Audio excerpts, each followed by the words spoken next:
2 grips. That was all Willa Grote had used in 9 minutes, and the second one carried a girl in a yellow tank top off the 5th floor on a door somebody had lifted off its hinges. 58 fights. 58 wins. 51 of them ended by a hold with a name, and the average was 2 minutes and 40 seconds from the bell. She dried her palms on her thighs and looked down the length of the mat at the man standing by the radiator in a dark jacket. 981 people had paid $1 to get up the stairs. Therefore, 981 people heard it. Too small, Grote said. Send it back down to whatever gym it walked out of. Nobody in that hall had told her who the man by the radiator taught. A converted dance floor on the 5th story of a building on Cass Avenue. Detroit, March 1967. He came up the side of the mat without looking at her, crouched at the card table where a girl sat winding tape around her own knuckles, and put his hand flat over the tape. Faye Okuda was 21 and 118 pounds, and she was booked 3rd on the card at $22 a night on a contract she had signed at 19 for 3 years, with a $400 forfeit clause typed into the bottom of page 1. Bruce Lee had driven in that morning and wanted 3 things, and said all 3 at the card table loud enough for the front row of folding chairs. Tear the page. Her hands come off. Both of us out before 7. Dexter Pauling wore a brown suit with the jacket open and took 40% of the door. A wooden crate sat behind his chair with 100 weight of handbills in it, none of them showing. 7 is when the man from the weekly comes up with a notebook, Pauling said. The card runs until 9. Tear the page. The page has a forfeit on it. $400 cash on that table, or the booking goes on the way it is printed. Grote crossed the mat while he was talking. She put the flat of her hand on Bruce's shoulder and turned him off the card table with it, a half step, the way a woman moves a ladder. And it worked. Therefore, she did it again, and the second one moved him 18 inches. The booking is with the girl, Grote said, not the chaperone. Bruce took his jacket off and dropped it on the folding chair.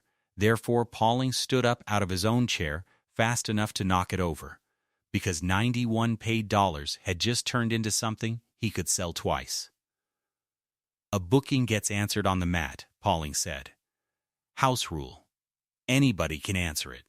The girl's page gets torn if her answer stands 3 falls. Even Rusk was 61 and ran the freight elevator 6 days a week and kept the bell and the stopwatch on a card table at the mat's edge, and he had timed all 58.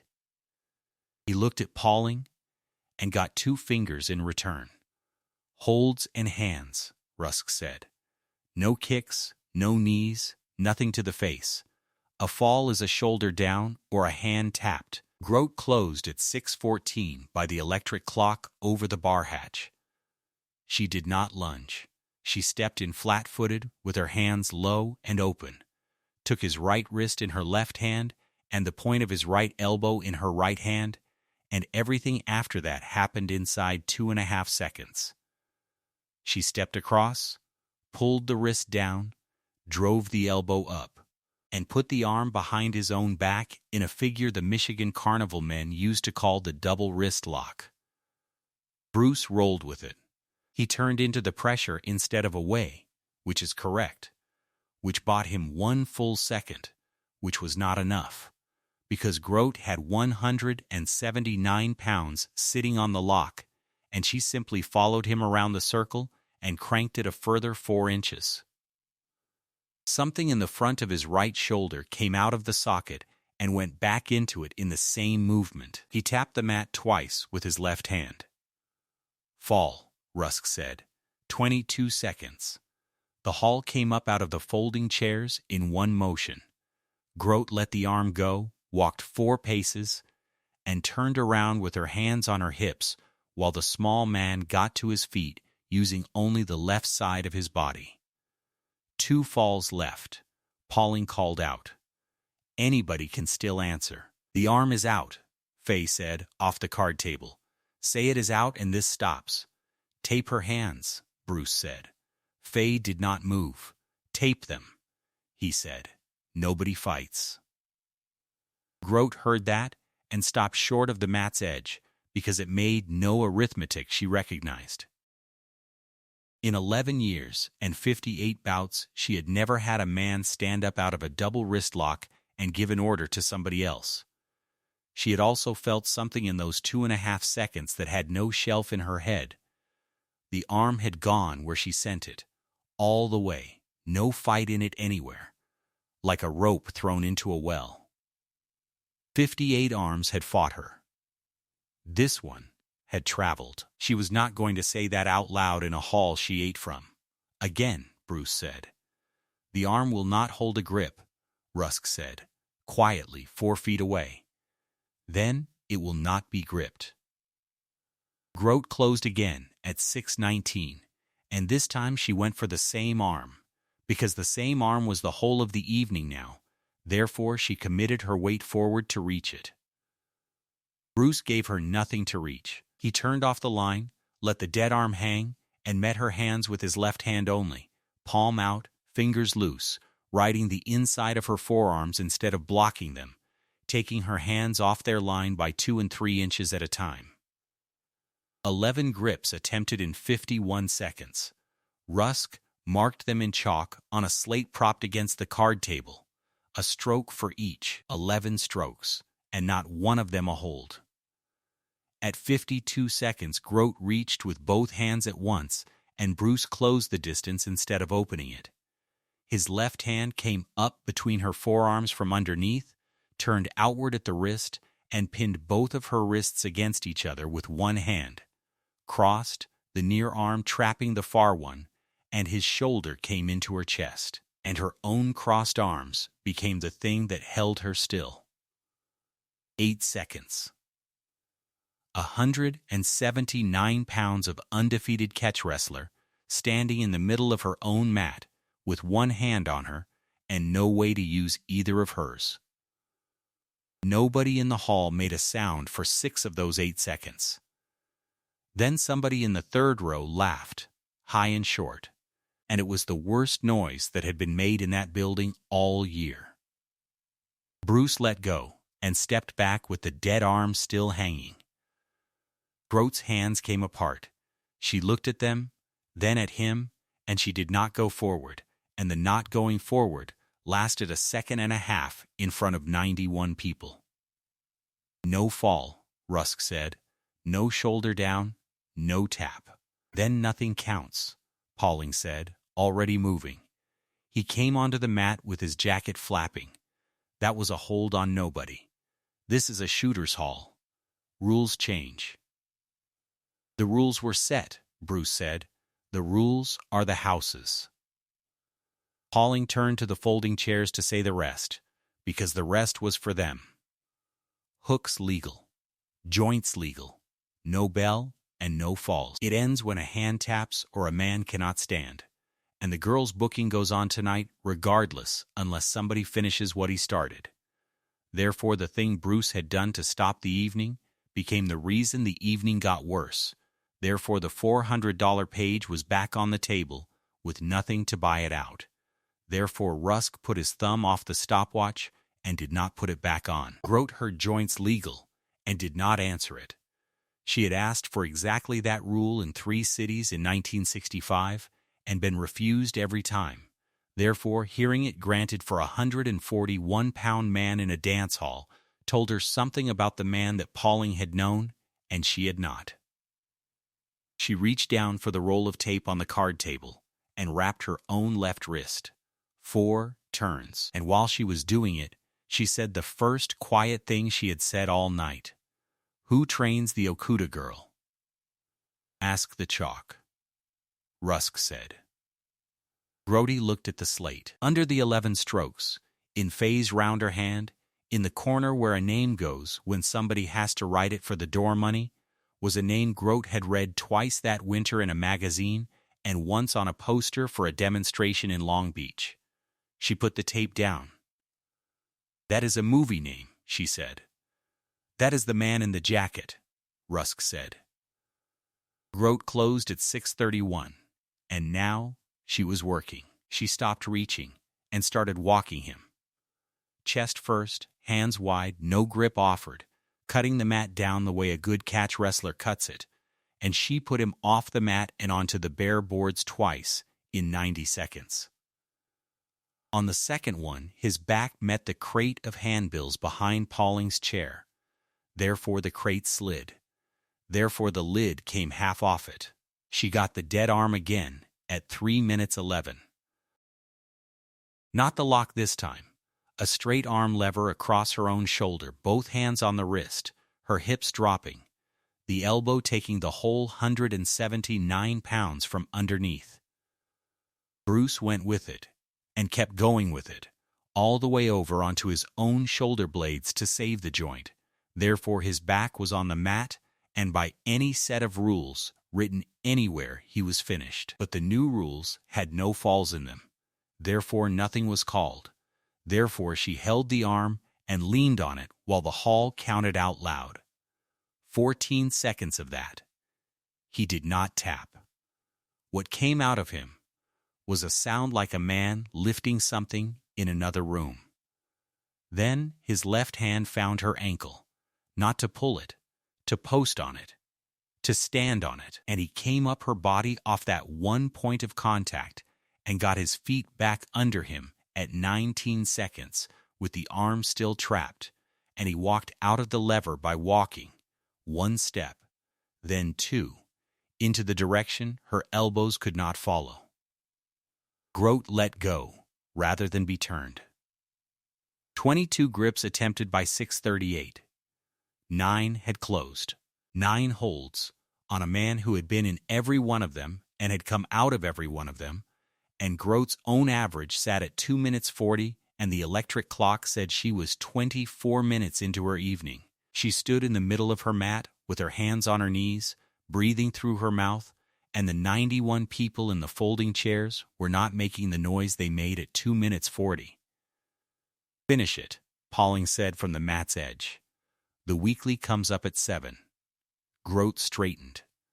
"The weekly comes up for the card. The weekly comes up for the new card."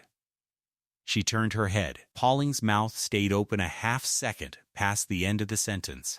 Therefore Grote walked past him to the crate that Bruce's back had pushed off square, put 2 fingers under the loose lid, and lifted out 1 handbill off the top of 100 weight of them.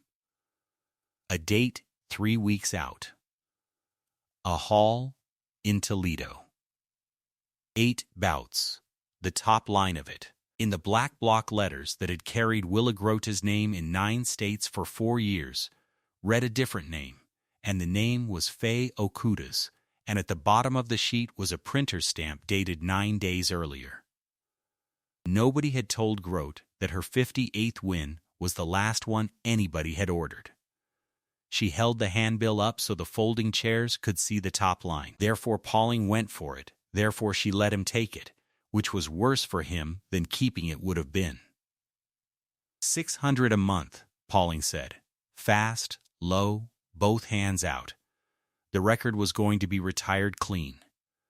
Undefeated, nobody breaks an attraction that is 34 years old, Grote said. She walked back to the middle of the mat. Bruce was standing where she had left him with his right arm hanging 6 inches lower than his left. He had not moved toward the crate. He had not looked at the handbill. He was watching her feet. "Once more," Grote said, and it was almost nothing in the voice now. "The rules stay as they are. Once more." "Then the page gets torn either way." "Then the page gets torn either way," Pauling said, from the boards, holding the handbill against his chest. Grote came in at 6:52, and she came in with the thing she had never needed and had trained for 11 years anyway. The entry she used on men in Ohio armories when there was no crowd and no bell, straight down the middle, both hands going for the dead right arm because it was there and it was dead, and it was the only thing in the hall that could be caught. She got it. Both hands, wrist and elbow, and she started the words she had said 58 times on the way to putting somebody down. Too small to hurt anybody. Too small to 230 milliseconds. The dead arm had been bait for 11 minutes. As her hands closed on the wrist, Bruce's elbow dropped 1.5 inches and turned in. Inside her frame, under her own forearms, the one direction a double wrist lock cannot follow, because the lock is built on the elbow, staying outside the hips. Therefore, her grip, closed and correct and worth 51 finishes, was suddenly a grip on an arm pointing the wrong way through her own arms, which is not a lock. It is a knot with her in it. His left hand came over the top of both her wrists and pressed them down onto his right hip. His right foot went behind and outside her left ankle. His weight dropped 4 inches, straight down, no swing in it anywhere, and 179 pounds standing on one leg with both hands pinned to a stranger's hip, has one place left to go. She went down on her back on her own mat, with her arms still holding on. Bruce came down with her, kept the wrists, stepped his knee over the top of her upper arm, and put her elbow in the crook of his own arm, with the wrist bent forward, and the whole structure closed at the exact angle that Carnival men and Grote herself had used to end 51 nights. She was in her own hold. The hold she had put on him at 22 seconds. It was hers, and she was on the wrong end of it, and there were maybe 2 degrees of rotation left in the shoulder before something tore. She did not tap. Bruce did not take the 2 degrees. He held the elbow exactly where it was for 4 seconds, while 91 people came up onto their feet. Therefore, Rusk put his hand on the bell without hitting it. Therefore, Pauling shouted something nobody in the room afterward could reconstruct. Then Bruce let the arm go. He got off her. He got up on the left side of his body, took her wrist for a second time, and set her own hand down flat on her own knee where she was sitting on the mat. "Nothing torn," he said. Grote sat there. She put her weight back on her hands, and her mouth was open, and the second half of the sentence she had started at 6:52 did not come out of it. Not then. Not at any point in the next 12 years. That was the shoulder, Rusk said. That was hers. That was the same hold. It is not hers, Bruce said. It belongs to whoever gets the elbow inside. Bruce crossed to the card table, took page 1 of a 3-year contract out from under Pauling's cigar box, and held it out toward Faye without opening it. Tear it. Faye tore it in 4 pieces. Pauling said the word forfeit twice and got no further, because Grote had stood up off the mat behind him and was unwinding the 4 turns of tape from her own left wrist while she looked at him, and something about the unwinding shut his mouth. Bruce lifted his jacket off the folding chair with his left hand. He could not get his right arm into the sleeve, therefore he carried it, and the electric clock over the bar hatch read 6:58 when Faye Okuda pushed the freight door open with the tape hanging off her unwrapped hands. Grote followed them to the top of the stairs. "How?" she said. 22 seconds. The arm was gone at 22 seconds.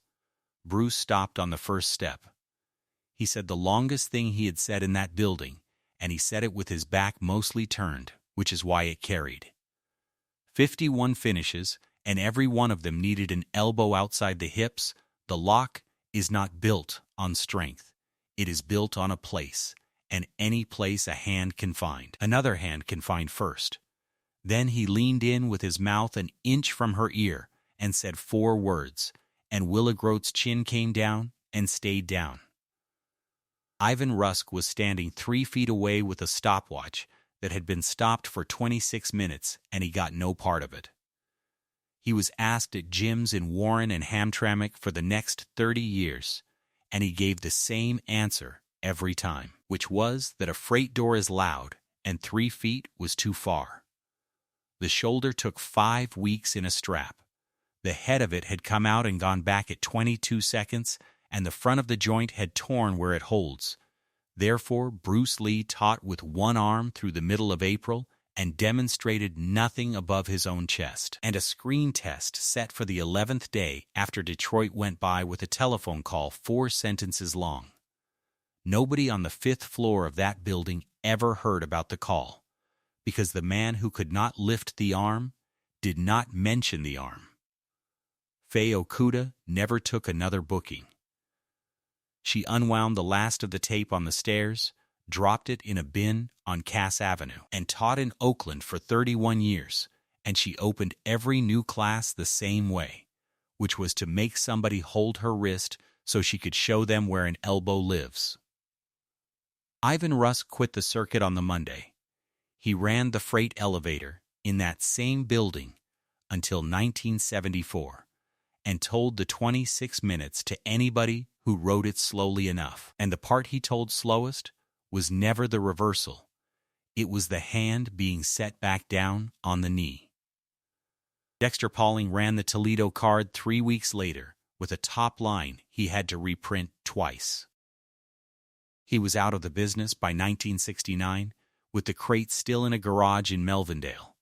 Maybe the 5th floor never held it. The 91 people up there never once said otherwise. Willa Grote's record closed at 58 and no losses, because nothing was ever written down in that hall. Therefore, the books in 9 states still carry it that way. She wrestled twice more, both in Indiana, both won.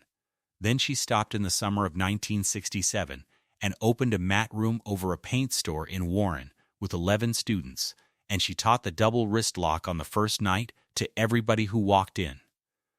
She kept one handbill from the Toledo crate. She had it framed and hung it in the mat room with the printed side turned to the wall, and taped to the back of the frame, in a small brown envelope, was a single sheet of paper on which she had written the rest of the sentence. Students asked about it for 12 years. In 1979, a 19-year-old took the frame off the wall to look. The tape had gone yellow at both ends. The flap had never been lifted.